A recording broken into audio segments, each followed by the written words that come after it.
Estamos aqui, né? Vamos para o nosso estudo, gente, capítulo 23 de 2 Samuel, né?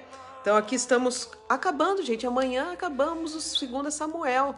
E no dia de hoje especial, nós temos aqui as últimas palavras de Davi.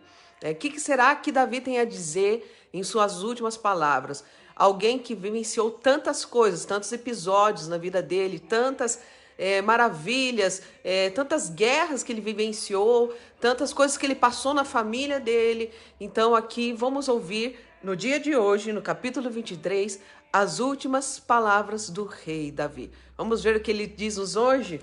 Vamos lá? Depois eu leio o recadinho de vocês, ok? Capítulo 23 de 2 Samuel. E para você que está chegando agora, o pastor Alex está cuidando de um grupo de pastores que ele faz mensalmente, né? Ali pastoreando o coração desses pastores, ok? Então vamos lá. Capítulo 23 de 2 Samuel diz assim: estas são as últimas palavras de Davi. Palavras de Davi, filho de Jessé, palavras do homem que foi exaltado, do ungido pelo Deus de Jacó, do cantor dos cânticos de Israel. O Espírito do Senhor falou por meu intermédio. Olha ele dizendo: sua palavra esteve em minha língua. O Deus de Israel falou, a rocha de Israel me disse: quem governa o povo com justiça, quem o governa com o temor de Deus. É como a luz da manhã ao nascer do sol, numa manhã sem nuvens. É como a claridade depois da chuva que faz crescer as plantas da terra. Aqui eu quero pontuar algumas coisinhas com você. Primeiro, alguém que no término da sua vida, ele reconhece que tudo que ele tem, o que ele possui, o que ele tem sido, é por causa de Deus. Ele fala assim: é Deus que falou por meu intermédio, é Deus que agiu na minha vida, e se até aqui eu cheguei, foi por causa dos grandes feitos do Senhor. E eu pergunto para você nessa manhã: você reconhece isso na sua vida? Você consegue ver? Você não está no final da sua vida, eu não estou no final da minha vida, né? Eu digo assim, meus dias têm se renovado. Eu falei para o meu esposo assim, que a partir de agora eu vou começar a diminuir a idade em vez de aumentar, né? Porque a palavra do Senhor diz que o nosso interior, ele se renova sempre, né? Ele se renova o nosso interior, é a palavra do Senhor que diz. E eu pergunto para você, hoje, tá? Você consegue reconhecer Deus na sua vida? Naquilo que você fala, naquilo que você diz, naquilo que você tem passado? Eu consigo reconhecer o Senhor na minha vida. Você conseguiria dizer isso assim como Davi, né? Ele falou por meu intermédio, o Espírito do Senhor falou por meu intermédio, né? E aqui ele diz assim que quem governa o povo com justiça é algo que nós precisamos tanto, né? Quem o governa com o temor de Deus. É como a luz da manhã ao nascer do sol numa manhã sem nuvens. É como a claridade depois da chuva que faz crescer as plantas da terra. Quer dizer, quem governa com justiça e quem governa com o temor de Deus vai trazer crescimento para a sua vida. É isso que Davi está dizendo aqui. Vai ter crescimento, vai ser uma coisa notável, vai ter crescimento. E da mesma maneira, na sua vida vai ter crescimento. Tá? Vai ter crescimento na sua vida. Isso é notório que vai acontecer. Veja só, você governa a sua casa, tá? Se você governa a sua casa com justiça e com temor do Senhor, é fato, tá? Que a sua vida vai crescer e tudo que você faz vai ter crescimento, tá? Daí ele diz no versículo 5 assim: a minha dinastia está de bem com Deus.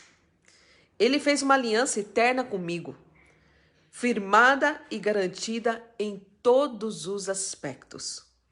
Certamente me fará prosperar em tudo e me concederá tudo quanto eu desejo. Olha que certeza de Davi. Olha a certeza dele. Mas os perversos serão lançados fora como espinhos, que não se ajuntam com as mãos. Quem quer tocá-los usa uma ferramenta ou o cabo de madeira da lança. Os espinhos serão totalmente queimados onde estiverem, tá? Essa certeza que nós precisamos ter. Certamente o Senhor nos fará prosperar e nos concederá tudo quanto nós desejamos, que ele diz assim, ó, porque a minha vida está com Deus. Essa é a certeza que tem que estar. Se a minha vida está com Deus, né? Ele fez uma aliança eterna comigo. E lembrando o seguinte, uma aliança, gente, tem a ver com os dois lados, né? Não existe aliança de um lado só. Uma aliança, ela precisa, né, ter dos dois, um casamento, né? Não adianta só um estar interessado, estar casado e fazer as coisas corretamente. Precisa os dois lados. Então, essa aliança aqui, de Deus com ele fala assim, Deus fez uma aliança eterna comigo, mas a minha aliança tem que estar convicta com ele. Daí sim eu posso dizer, certamente, me fará prosperar em tudo e me considerar tudo quanto eu desejo. Dessa confiança que você pode ter, dessa aliança com Deus, é o resultado da aliança com Deus. E Davi entende muito bem isso. Davi entende muito bem isso. Daí diz assim, no versículo 8, agora ele começa a falar dos guerreiros, né? Quantos guerreiros você imagina que Davi teve? Quantos passaram ali com Davi, foram treinados por ele? Lembra que começou lá quando ele se escondeu na caverna? Diz que o primeiro grupo eram pessoas um pouco desocupadas, eram algumas pessoas até encrenqueiras, né? Mas assim, eram pessoas insatisfeitas, que se juntaram a Davi quando Davi estava escondido lá na caverna, né? Fugindo de Saul. Tá? Esse foi um dos primeiros grupos. Mas Davi, como rei, ele teve muitos e muitos guerreiros no seu exército, tá?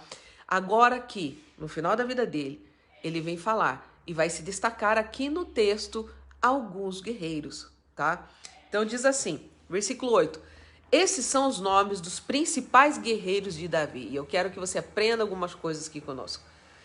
Jabezão, taquimonita, chefe dos 3 guerreiros principais. E fala o que ele fez. Numa ocasião, com uma lança, enfrentou 800 homens numa mesma batalha e os matou. Então, o primeiro que ele menciona aqui é Jabezão. E diz que esse homem sozinho enfrentou 800 homens. E 800 homens foi numa mesma batalha, gente. Não foi assim numa batalha aqui, depois outra ali, mais 100 ali, né? Não. Foi 800 numa mesma batalha. E por isso ele se destacou, tá? Versículo 9 fala de outro.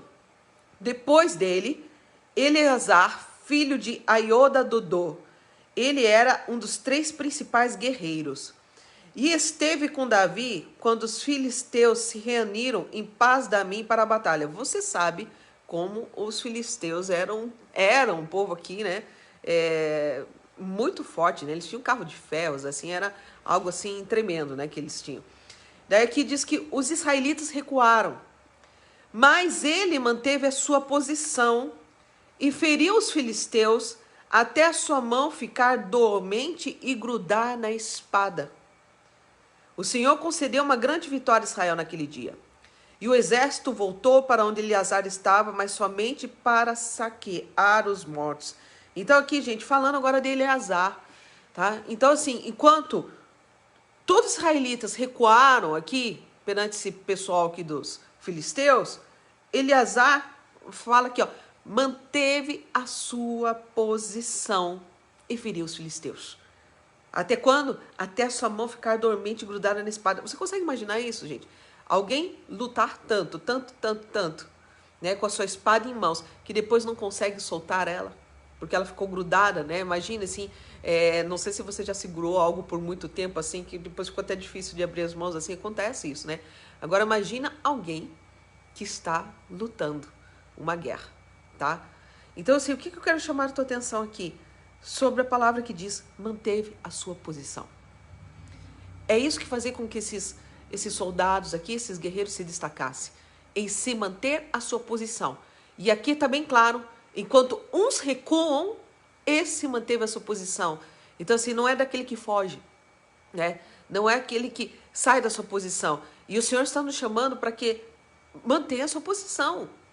Está passando por uma luta, por uma guerra, por uma situação, mantenha a sua posição. Até quando? Até que você tenha a vitória. Até que você tenha a sua vitória. Nós estamos lutando, nós temos um rei, né? Deus é o nosso rei. Então aqui, ó, até que você tenha a sua vitória, até a sua mão ficar dormente, grudada na espada. Quer dizer, assim, faça tudo o possível. Porque assim, as pessoas às vezes desistem muito fáceis. O que destacava esses guerreiros, assim, que eles não desistiam assim tão fácil, né? Então, eles mantinham a sua posição aqui de uma maneira assim, puxa, não importa, tipo assim, eu tenho um objetivo. Eles tinham um objetivo que era o quê? A vitória, custe o que for. E aqui eles ficaram gravados na memória de todos os guerreiros, eles foram destacados. Depois dele, no versículo 11 fala, Samá, filho de Agé de Arar. Os filisteus reuniram-se em Leí, onde havia uma plantação de lentilha. O exército de Israel fugiu dos filisteus. Então, quer dizer, sempre tem um povo fugindo, né? Mas Samá tomou posição no meio da plantação, defendeu-a e a derrotou os filisteus.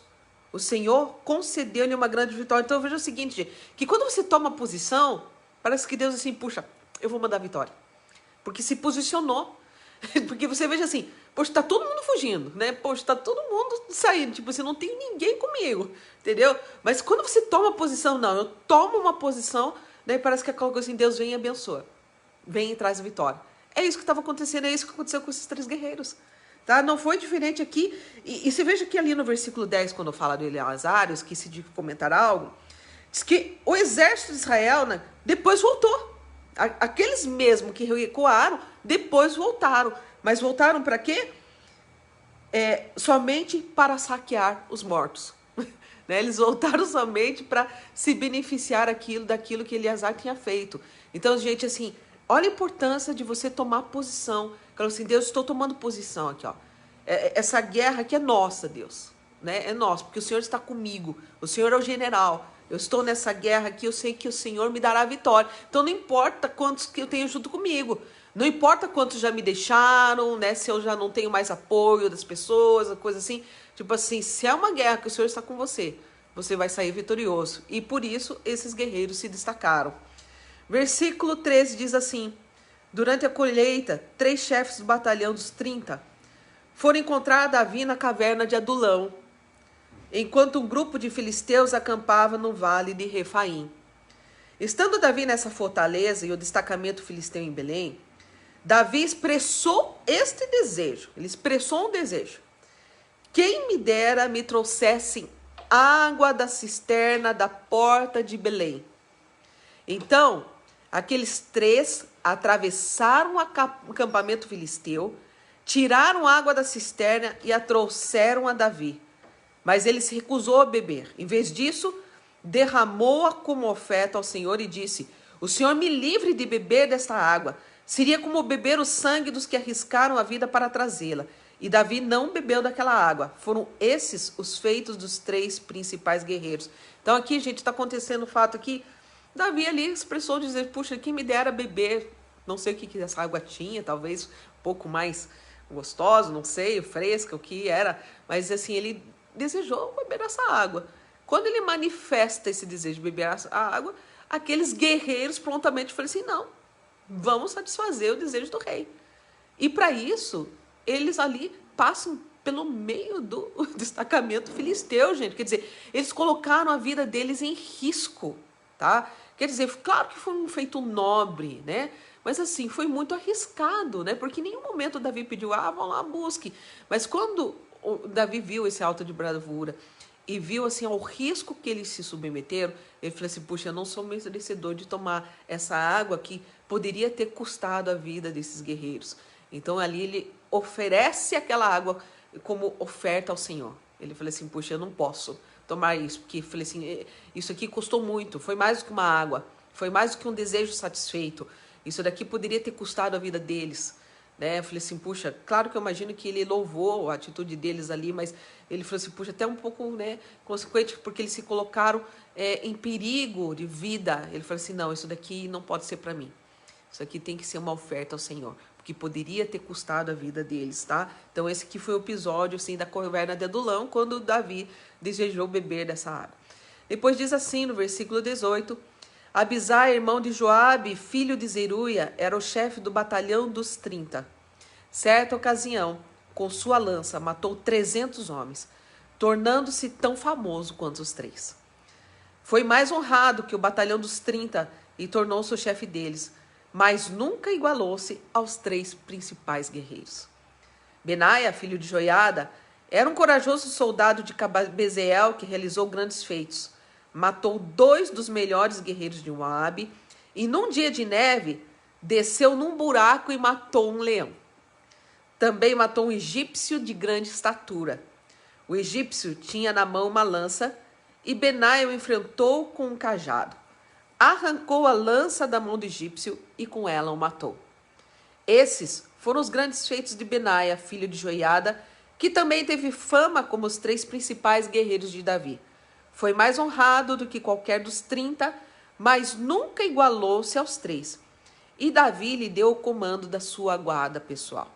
Entre os 30 estavam Azael, irmão de Joabe, Elanã, filho de Dodô, de Belém, Samá de Lica de Arode, Elis de Pelete, Ira, filho de Iques de Tecoa, Abiezer de Anatote, Mebunai de Uzate, Salmão de Uí, os filhos de Jazen, Jonatas, filho de Samá de Ará, Aião, filho de Zará de Ará. Voltou aí, né? De Maaca, Eliã, filha de Aitofel de Giló, Esraí de Carmelo, Paraí de Ará. Reconectar, né? Tá tendo algumas falhas de reconexão, você aguarda aí e volta a conexão, né? Então aqui assim, eles tinham muitos guerreiros. Porém, nós vemos aqui destacado o nome de 37 guerreiros. Esses estão aqui neste capítulo de 2 Samuel, tá? E desses 37, 3 se destacaram de forma especial, porque diz que ali eles tomaram posição e sozinho eles venceram muitos, tá? Então, assim, o que eu chamo a tua atenção nessa manhã? Você, tome posição, tome posição. Que o seu nome também fique gravado como um guerreiro do Senhor, que não se acovarda, que não foge, né, que está lutando ali em oração, ali, que tem guerreado firmemente, que não recua, que não retrocede de maneira nenhuma, mas está ali até que tenha vitória. Não importa o que custe, não importa se as suas mãos vão ficar doloridas porque você está segurando a espada, quer dizer, segurando a espada você está pronto, você está preparado, tá? Então que seu nome também seja encontrado como o nome dos guerreiros que se destacaram, né? Soldados tem muitos, mas aqueles que se destacam são alguns. E que você seja daqueles que se destacam, porque o Senhor vai te conceder a vitória. Você veja que ali é bem claro quando diz que foi o Senhor que deu a vitória. O Senhor dá a vitória. Ó, o Senhor concedeu-lhe uma grande vitória ali no versículo 12. Samá tomou posição no meio da plantação, defendeu e derrotou os filisteus. O Senhor concedeu-lhe uma grande vitória. Tá? Os grandes guerreiros, aqueles que tomam posição, recebem grande vitória. E ainda tem o seu nome destacado na Bíblia, né? Você veja aqui que ele ficou o nome deles aí para ser lembrado, digno de serem lembrados pelo ato que fizeram, tá ok? Então aqui são as últimas palavras do rei Davi, né? Nós vamos ver amanhã o último capítulo de 2 Samuel e eu te convido a estar conosco. Você que chegou